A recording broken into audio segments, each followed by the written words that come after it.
ഇന്ത്യയിലെ ഇൻഡിഗോ പ്ലെയിന് എയർ പോക്കറ്റിൽ വീണു.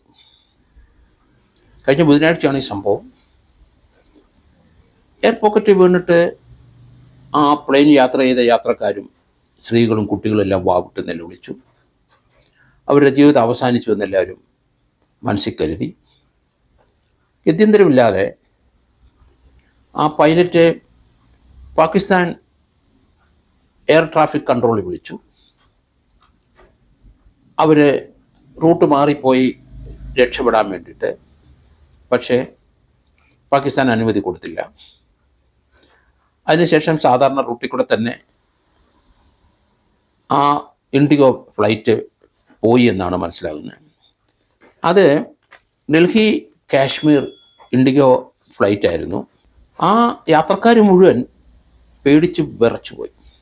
സാധാരണ എയർ പോക്കറ്റ് വീണ് കഴിഞ്ഞാൽ പ്ലെയിന് സഞ്ചരിച്ചവർക്കൊക്കെ അറിയാം, ആ പ്ലെയിന് പെട്ടെന്ന് ഓൾട്ടിറ്റ്യൂഡ് വ്യത്യാസം വരും. താഴോട്ടും പോകും, മുകളിലോട്ട് പോകും, ഇടത്തോട്ട് പോകും, വലത്തോട്ട് പോകും. പ്ലെയിനിൽ സാധാരണഗതിയിൽ സീറ്റ് ബെൽറ്റ് നല്ലതായിട്ട് ഇട്ടിട്ടില്ലാത്തവർ ഫ്ലൈറ്റിനകത്ത് വീഴും. സാധാരണഗതിയിൽ സീറ്റ് ബെൽറ്റ് ഇല്ലാതെ നിൽക്കുന്ന അവിടുത്തെ എയർ ഹോസ്റ്റസിനാണ് പരിക്കുകൾ നിൽക്കുന്നത്. അവർക്ക് പലർക്കും ഇഞ്ചുറി ഉണ്ടാവും. നമ്മൾ ബെൽറ്റ് ഒന്നുകൂടെ മുറുക്കി ഇരിക്കുക എന്നല്ലാതെ വേറൊരു മാർഗവുമില്ല. അതാണല്ലേ ബെൽറ്റ് പലരും മുറുക്കാതെ ഇരിക്കുന്നതൊക്കെ കണ്ടിട്ട്. എയർ പോക്കറ്റ് വീണ് പോയി കഴിഞ്ഞാൽ ആ സീറ്റിൽ നിന്ന് എടുത്ത് എറിയും നമ്മളെ. കാരണം പല എയർ ഹോസ്റ്റസിനും പരിക്കേറ്റിട്ടുണ്ട്. ധാരാളം എയർ ഹോസ്റ്റസൊക്കെ എയർ പോക്കറ്റ് ഇല്ലാത്ത വീണ് കഴിഞ്ഞാൽ പരിക്കേൽക്കുക പതിവാണ്. അപ്പോൾ ഇവിടെ നമുക്കൊന്നും ചെയ്യാനൊക്കില്ല. പ്ലെയിന് യാതൊരു പ്രശ്നവും ഉണ്ടാകില്ല. ഓട്ടോ പൈലറ്റ് ഇടുക എന്ന് പറഞ്ഞാൽ അത് മെക്കാനിക്കലായിട്ട് ഡ്രൈവ് ചെയ്ത് പൈലറ്റ് കൊണ്ടുപോകാതെ ഓട്ടോ പൈലറ്റ് ഇട്ട് കഴിഞ്ഞാൽ എയർ പോക്കറ്റ് കൂടെ അത് സഞ്ചരിച്ചുകൊണ്ടിരിക്കും. പ്ലെയിന് മറ്റ് പ്രശ്നങ്ങളൊന്നും ഉണ്ടാകത്തില്ല സ്വാഭാവികമായിട്ട്. അതൊരു 90%, 99% ആക്സിഡൻ്റ് ഒന്നും ഉണ്ടാകാൻ സാധ്യത. നമുക്ക് ഭയം വരും, ചിലപ്പം വൊമിറ്റ് ചെയ്യും, നമുക്ക് തലകറങ്ങും, അതുപോലെയുള്ള അസുഖങ്ങളൊക്കെ നമുക്ക് തോന്നും. കാരണം ഈ വേരിയേഷൻ സഡനായിട്ട് ആ എയറിൻ്റെ പ്രഷറിൽ വേരിയേഷൻ വരുന്നതാണ്. അതുകൊണ്ടാണ് ഈ പ്രശ്നങ്ങൾ പലതും നമുക്ക് തരണം ചെയ്യാൻ ബുദ്ധിമുട്ട് വരുന്നത്. എയർ പോക്കറ്റ് വീഴുന്ന സംഭവങ്ങൾ ധാരാളം. എൻ്റെ ഒരു അനുഭവത്തിൽ ഞാൻ വളരെ വർഷങ്ങൾക്ക് മുമ്പ് ഒരു എയർ പോക്കറ്റ് വീണു. അത് ഡൽഹി വെച്ച് ഒരു പ്രതിയായിട്ട് പോയതാണ്. ഡൽഹിയിൽ അത് കോഫി പോസയിൽ ഒരു പ്രതിയായിട്ട് ഞാൻ ഒറ്റയ്ക്ക് ആ പ്രതിയായിട്ട് ഫ്ലൈറ്റിൽ ട്രിവാൻഡ്രത്തുനിന്ന് ഡൽഹിയിൽ പോയി. അവിടെ ഒരു ഹിയറിംഗ് ഉണ്ടായിരുന്നു. അത് കഴിഞ്ഞ് തിരിച്ചു വന്നു. അങ്ങോട്ട് പോകുമ്പോൾ അവിടെ ലാൻഡ് ചെയ്യാനായിട്ട് ഏകദേശം 3/4 മണിക്കൂർ എടുത്തു. എയർ പോക്കറ്റ് വീണുകൊണ്ടിരുന്ന് കാലാവസ്ഥ മാറി, മഞ്ഞായി. അപ്പോൾ അങ്ങനെ വന്നു കഴിഞ്ഞപ്പം ഞാൻ സർവ്വദൈവങ്ങളെയും വിളിച്ചു. അന്നേ ശപഥം ചെയ്ത് ഇനി ഫ്ലൈറ്റിൽ കയറില്ല എന്ന് ഒരു ശപഥം കൂടെ ചെയ്തു. കഴിവുള്ളിടത്തോളം ഒഴിവാക്കുക ആണ് പോകുന്നത്. കാരണം എയർ പോക്കറ്റിൽ വീണ് 3/4 മണിക്കൂർ ആ ഫ്ലൈറ്റ് ആ എയർപോർട്ടിൻ്റെ ചുറ്റും കിടന്ന് കറങ്ങി എന്നുള്ളതാണ്. കാലാവസ്ഥ വളരെ വ്യത്യാസം, മഞ്ഞാണ്. പെട്ടെന്ന് നീരാവി, ചൂട് നീരാവി തണുത്ത ഏരിയയിലോട്ട് വരുമ്പം അത് എയർ പോക്കറ്റിൽ വീഴും. അത് ഫ്ലൈറ്റിനെ അഫക്റ്റ് ചെയ്യും. അതാണ് സാധാരണ കാണുന്നത്. ടർബുലൻസ് ഉണ്ടാകുന്നത് അങ്ങനെയാണ്, പ്രക്ഷുബ്ധമായ അവസ്ഥ ഉണ്ടാവും. അപ്പോൾ അതിൽ ചൂട് നീരാവി സാധാരണഗതിയിൽ അത് മുകളിലോട്ട് വന്നു കഴിയുമ്പം ആ നീരാവി വരുന്ന ഏരിയയിൽ അതിൻ്റെ മുകളറ്റത്ത് ഫ്ലൈറ്റ് നിൽക്കുന്ന സന്ദർഭത്ത് മഞ്ഞ് കൊണ്ട് തണുത്ത ഏരിയ ആണെങ്കിൽ അത് കിടന്ന് ഷിവർ, നമ്മൾ ഫ്ലൈറ്റ് ഷിവർ ചെയ്യുമെന്ന് ഞാൻ പറയും. അതുപോലെ പർവ്വതത്തിൻ്റെ അടുത്ത് വരുമ്പം കാലാവസ്ഥയിലും പ്രഷറിലും ഒക്കെ വ്യത്യാസം വരും. കാരണം അവിടെ പർവ്വതങ്ങളുടെ അടുത്ത് എത്തുമ്പോഴും ഇതുപോലെയുള്ള എയർ പോക്കറ്റിലൊരു സാധാരണഗതി വീഴും.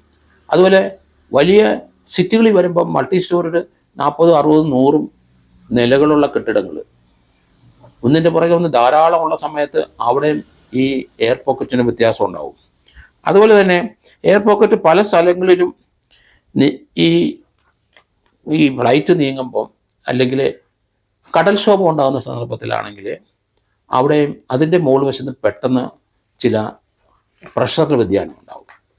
അപ്പോൾ ഈ 3-4 കാര്യത്തിലാണ് സാധാരണഗതിയിൽ വരുന്നത്. കാലാവസ്ഥ മാറിക്കഴിഞ്ഞാൽ, മഞ്ഞ് ഉള്ള സ്ഥലത്തൂടെ തന്നെ പോയി കഴിഞ്ഞാൽ പെട്ടെന്ന് ചൂടിലേക്ക് വരുമ്പോൾ, അല്ലെങ്കിൽ ചൂട് ഉള്ള അന്തരീക്ഷത്തിൽ കൂടെ തന്നെ പോയി പെട്ടെന്ന് മഞ്ഞ് വരുമ്പോൾ, ആ സന്ദർഭത്തിലൊക്കെ ഈ ഫ്ലൈറ്റ് അങ്ങോട്ടും ഇങ്ങോട്ടും പിടിച്ചു കൊടുക്കുന്ന പോലെ ഉണ്ടാവും. അപ്പോൾ അത് എയർ പോക്കറ്റിനകത്ത് ഇപ്പോൾ ഇവിടെ ഉണ്ടായ ഇൻഡിഗോയുടെ അവിടെ ഉണ്ടായ ആലിപ്പഴം വീണുണ്ട്. നല്ല മഴയും അത് പെട്ടെന്ന് ക്ലൗഡ്സ് വന്നു, ആലിപ്പഴം വീണുകൊണ്ടിരുന്നു. അത് അന്നേരമാണ് കുറേ നേരം എയർ പോക്കറ്റിൽ കിടന്ന് ആ ഫ്ലൈറ്റ്, ഇൻഡിഗോ ഫ്ലൈറ്റ് ഷാട്ടർ ചെയ്തു. അന്നേരമാണ് സർവ്വദൈവങ്ങളെയും വിളിച്ച് എല്ലാവരും കരഞ്ഞു, കുട്ടികളൊക്കെ വാവിട്ട് നിലവിളിച്ചു. ചില ആൾക്കാർക്ക് പരിക്ക് വന്നു എന്ന് പറയുന്നുണ്ട്. എന്നാലും ആ റൂട്ട് മാറി നമ്മുടെ പാകിസ്ഥാൻ അതിർത്തിയിൽ കഴിഞ്ഞാൽ കാലാവസ്ഥയിലെ വ്യത്യാസം വരും. അങ്ങനെ പോകാനായിട്ടാണ് അവിടുത്തെ ട്രാഫിക് കൺട്രോളിനെ വിളിച്ചു ചോദിച്ചിട്ട് അവരെ ഹെൽപ്പ് ചെയ്തില്ല. പിന്നീട് ആ പൈലറ്റ് ഓട്ടോ മെക്കാനിസത്തിൽ തന്നെ പോയാൽ അത് മാനുവലായിട്ട് കൺട്രോൾ ചെയ്യാതെ ഓട്ടോ പൈലറ്റിൽ കൂടെ തന്നെ അങ്ങോട്ട് ഫ്ലൈറ്റ് പോയാൽ ആ എയർ പോക്കറ്റിനകത്ത് നമ്മൾ കിടന്ന് ഇങ്ങനെ ഷാട്ടർ ചെയ്തല്ലെങ്കിൽ നമ്മൾ കിടന്ന് വിറയ്ക്കുമെങ്കിലും ഭയം ഉണ്ടാവുമെങ്കിലും നിലവിളിക്കുമെങ്കിലും ഒക്കെ ഫ്ലൈറ്റ് തീർച്ചയായിട്ടും അവിടെ കടന്ന് പോകുന്ന മെക്കാനിസമാണ്. അങ്ങനെ അപകടമൊന്നും ഫ്ലൈറ്റിന് ഉണ്ടായതായിട്ട് ഇതുവരെ കേട്ടിട്ടില്ല. നല്ല ചുരുക്ക സന്ദർഭത്തിൽ ഉണ്ടായിട്ടുമുണ്ട്. എന്തായാലും ഇൻഡിഗോയുടെ ഫ്ലൈറ്റ് ഒരു ഹൈലി റിസ്കിയായ ഒരു പാത്തിൽ കൂടെയാണ് പോയത്. ആ ഫ്ലൈറ്റിലുണ്ടായിരുന്നവരെല്ലാം എല്ലാവരും വാവിട്ട് നിലവിളിച്ചു, കരഞ്ഞു, ദൈവത്തെ വിളിച്ചു പോയി. കാരണം അതിൽ നിന്ന് മോചനം ഉണ്ടാവില്ല, ഫ്ലൈറ്റ് ക്രാഷ് ചെയ്യും എന്നൊക്കെ അവർ വിചാരിച്ചു.